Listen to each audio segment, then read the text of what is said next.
नमस्कार साथियों, मेरे YouTube चैनल पर शिक्षा विभाग से संबंधित नवीनतम अपडेट्स पाने के लिए सब्सक्राइब कीजिए, बेल आइकन को प्रेस कीजिए और ऑल नोटिफिकेशन को ऑन करके रखें, जिससे नवीनतम अपडेट्स आपके मोबाइल पर तुरंत मिल सके।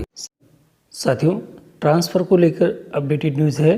सरकार ने भी माना तबादलों में भ्रष्टाचार, लेकिन पॉलिसी जारी करने से सोशल डिस्टेंस। देश के ज़्यादातर राज्यों में नीति से तबादला, राजस्थान में तबादलों में अभी भी सियासत हावी। साथियों, खबर छपी है राशन पत्रिका सीकर से। अजय शर्मा से खबर है, तबादलों को लेकर भ्रष्टाचार की गूंज के बाद भी सरकार ने तबादला नीति से पूरी तरह सोशल डिस्टेंस बना रखा है, जबकि तबादलों की नीति बनाने के लिए सेवानिवृत्त आईएएस की अध्यक्षता में बनी समिति पिछले साल ही रिपोर्ट राज्य सरकार को दे चुकी है। तबादला नीति को लेकर एक बार कैबिनेट बैठक में भी चर्चा हो चुकी है। इसके बाद भी सरकार के तबादला नीति को हरी झंडी नहीं दिए जाने से प्रदेश के कर्मचारियों में इंतजार बढ़ता जा रहा है। सबसे ज़्यादातर इंतजार तृतीय श्रेणी शिक्षकों और संविदा कर्मियों को है। सूत्रों की माने तो पिछले महीने मुख्यमंत्री अशोक गहलोत की ओर से तबादला नीति का प्रारूप जारी किए जाने वाला था, लेकिन मंत्रिमंडल विस्तार की वजह से मामला अटक गया। अब सरकार के 3 साल पूरे होने के मौके पर तबादला नीति की घोषणा की जा सकती है। 2014 में न्यायालय ने दिए थे आदेश, सरकार बनाए तबादला नीति। शिक्षा विभाग में तबादलों से नाराज कई कर्मचारियों ने वर्ष 2014 में न्यायालय की शरण ली थी। इस दौरान उच्च न्यायालय ने सरकार को तबादला नीति लागू करने का निर्णय दिया था। फिर भाजपा की सरकार ने तबादला नीति बनाई, लेकिन वह लागू नहीं हो सकी। कई बार बनी है नीति, लेकिन प्रारूप ही बनकर रह गई। 1994 में पूर्व शिक्षा सचिव की अध्यक्षता में 1994 में कमेटी बनी। इस समिति ने प्रारूप बना दिया, लेकिन रिपोर्ट लागू नहीं हो सकी। 1997 और 98 में नीति लाने को कवायद हुई, लेकिन हुआ कुछ नहीं। इस साल तबादलों को लेकर अलग से निर्देश जरूर जारी किए थे। 2005 शिक्षकों के तबादलों में राहत देने के लिए दिशा निर्देश जारी हुए थे। 2015 और 18 तबादलों के लिए मंत्रिमंडलीय समिति के साथ अन्य कमेटी बनाई गई, लेकिन प्रारूप लागू नहीं हो सका।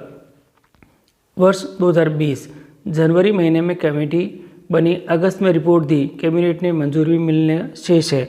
साथियों, फिलहाल प्रदेश में विधायक सांसद की डिजायर को तवज्जो है, नीति नदारत।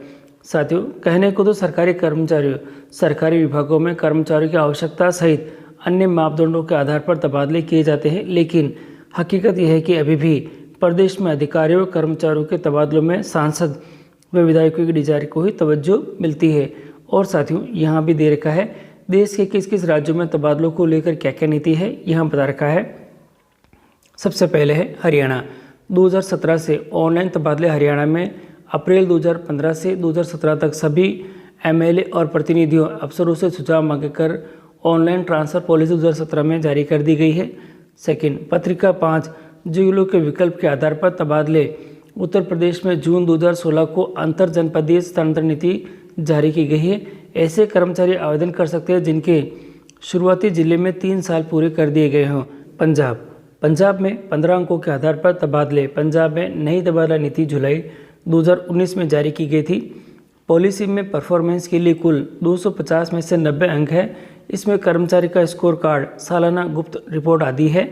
दिल्ली सिर्फ अगस्त महीने में होते हैं तबादले। यहाँ शिक्षकों के साथ अन्य विभागों के कर्मचारियों के लिए भी नई तबादला नीति लागू हो चुकी है। वर्ष में एक ही बार 31 अगस्त तक तबादले होते हैं। तो साथियों, ये दे रखी है। साथियों, इसी के साथ एक फैक्ट फाइल भी है। तबादला नीति का आदेश कब? 3 जनवरी 2020 को। किसकी अध्यक्षता में कमेटी है? सेवानिवृत्त आईएएस ओंकार सिंह जी की अध्यक्षता में है। कमेटी ने रिपोर्ट दी है अगस्त 2020 में। इन राज्यों के अध्ययन है दिल्ली, पंजाब व आंध्र प्रदेश सहित अन्य राज्य हैं। तो साथियों, तबादला नीति के बारे में ये अपडेटेड न्यूज़ है और अब सरकार इस पर क्या निर्णय लेती है, यही देखना है।